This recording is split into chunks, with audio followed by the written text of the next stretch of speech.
আমার বন্ধুরা আমার, হাদিস শরীফের মধ্যে এসেছে আল্লাহর নবী বিশ্ব নবী সাল্লাল্লাহু আলাইহি ওয়াসাল্লামের জলিলুল কদর সাহাবা হযরত উসমান রাদিয়াল্লাহু তাআলা আনহু, তিনি একই সাথে নবীর জামাতা ছিলেন।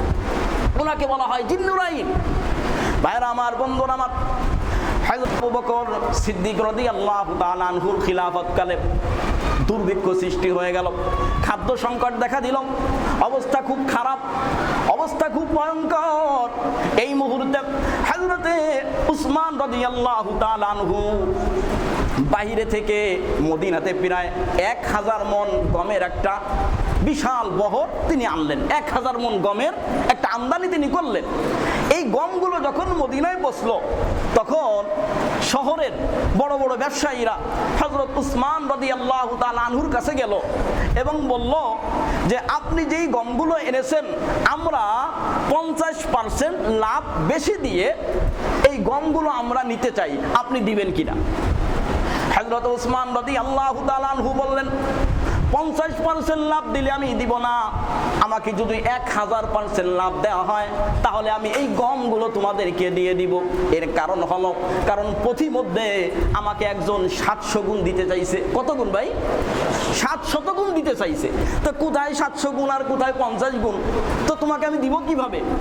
এই ব্যবসায়ীরা অবাক, কি বলে, মদিনাতে আপনার মাল মাত্র নামলো, মাল মাত্র আসলো, আর সঙ্গে সঙ্গে এসে আমরা সাক্ষাৎ করলাম, আমরাই তো সর্বপ্রথম এই মাল দেখলাম, 700 গুণ দিতে কে চাইছে?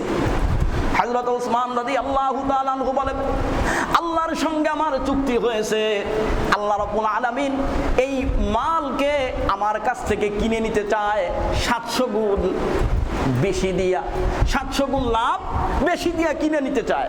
সুতরাং 1000 গুণ দিতে পারলে আমি তোমাদেরকে দিব, এছাড়া দিব না।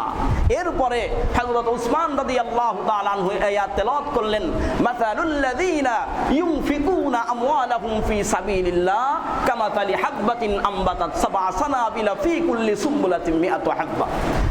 অতঃপর হযরত উসমান রাদিয়াল্লাহু তাআলা আনহু যেটা করলেন, এই মালের সম্পূর্ণ বহর প্রায় 1000 মণ গম তিনি সম্পূর্ণ বিনামূল্যে